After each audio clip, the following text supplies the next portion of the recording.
ദൈവത്തിൻ്റെ അതിപരിശുദ്ധ നാമം മഹത്വപ്പെടുമാറാകട്ടെ. നമ്മളിന്ന് വായിക്കുന്നത് വിശുദ്ധ ലൂക്കോസിൻ്റെ സുവിശേഷം 4-ാം അധ്യായം 21-ാമത്തെ വാക്യം.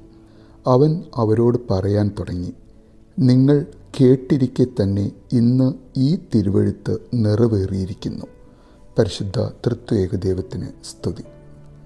പ്രവാചകരിലൂടെ പല കാലങ്ങളിലായി ദൈവം മനുഷ്യന് കൊടുത്ത വാഗ്ദാനങ്ങൾ, ആ വാഗ്ദാനങ്ങൾ നിറവേറിയിരിക്കുന്നു എന്ന് ക്രിസ്തു അന്ന് അവിടെ കൂടിയിരിക്കുന്നവരോടും ഇന്ന് നമ്മൾ ഓരോരുത്തരോടും ഉദ്ഘോഷിക്കുന്ന സമയം.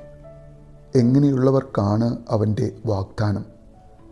അവനെ വായിച്ച്, അവനെ കേട്ട്, അവനെ മനസ്സിലാക്കി, അവനെ സ്നേഹിക്കുന്നവർക്ക്, അവനെ അനുഗമിക്കുന്നവർക്ക്, അവനെ ആരാധിക്കുന്നവർക്ക്, അവൻ്റെ തിരുവെഴുത്തുകളിൽ കൂടി നമുക്ക് തന്നിരിക്കുന്ന വാഗ്ദാനങ്ങൾ നിറവേറ്റുവാൻ ഈ ലോകത്തിലേക്ക് എഴുന്നള്ളി വന്ന ദൈവത്തിൻ്റെ കുഞ്ഞാട് യേശു, അവനാണ് ഇന്ന് ആ സിനഗോഗിൽ നിന്നുകൊണ്ട് നമ്മൾ ഓരോരുത്തരോടും പറയുന്നത്, കർത്താവിൻ്റെ സ്വീകാര്യമായ വർഷം വന്നിരിക്കുന്നു, നിങ്ങൾ കേട്ടിരിക്കെ തന്നെ ഈ തിരുവെഴുത്ത് നിറവേറിയിരിക്കുന്നു എന്നും അവൻ നമ്മോട് പറയുകയാണ്.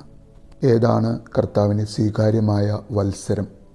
ലേവ്യ പുസ്തകം 25 മുതൽ 27 വരെയുള്ള അധ്യായങ്ങളിൽ നാം കാണുന്ന കർത്താവിൻ്റെ സവത്സരങ്ങൾ, അടിമയായിരിക്കുന്ന നാം ഓരോരുത്തരെയും സ്വതന്ത്രമാക്കുന്ന കർത്താവിൻ്റെ സമയം, കടം വീട്ടപ്പെടുന്ന, പാപ്പരായവരെ പുനരധിവസിപ്പിക്കുന്ന, മാനസികമായി തകർന്ന, രോഗിയായ, കഴിവില്ലാത്ത എന്നെ പുനരധിവസിപ്പിക്കുന്ന കർത്താവിൻ്റെ സമയം, കടബാധ്യതകൾ നിമിത്തം ഭൂമി നഷ്ടപ്പെട്ടവർക്ക് ഭൂമി തിരിച്ചു നൽകപ്പെടുന്ന കർത്താവിൻ്റെ സമയം.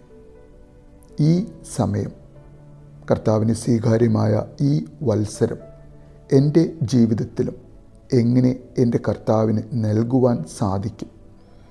എൻ്റെ നിഷ്ഠയുള്ള ജീവിതം, എൻ്റെ പ്രാർത്ഥനാപൂർണമായ നൊയമ്പുപവാസങ്ങൾ, നിന്നെ ആരാധിക്കുന്നതിലുള്ള എൻ്റെ ശുഷ്കാന്തി, നിൻ്റെ വിശുദ്ധ തിരുബലിയിൽ, വിശുദ്ധ കുർബാനകളിലുള്ള എൻ്റെ പങ്കുചേരൽ, എൻ്റെ കഴിവും പ്രാപ്തിയും നിൻ്റെ മഹത്വത്തിനായി ഉപയോഗിച്ച് നീ തന്ന എൻ്റെ കുടുംബാംഗങ്ങളെയും എൻ്റെ അയൽക്കാരെയും സ്നേഹിച്ച് സമൂഹത്തിനൊരു മാതൃകയായി നമുക്കുള്ളത് അവരുമായി പങ്കുവെച്ച് എൻ്റെ കർത്താവിന് സ്വീകാര്യതയുള്ള ജീവിതം നയിക്കുവാൻ നമുക്ക് ഓരോരുത്തർക്കും ഈ നോയമ്പിൻ്റെ ദിവസങ്ങളിൽ സാധിക്കട്ടെ എന്ന് നമുക്ക് ആഗ്രഹിക്കാം, പ്രാർത്ഥിക്കാം. നല്ലൊരു ദിവസം നേരുന്നു.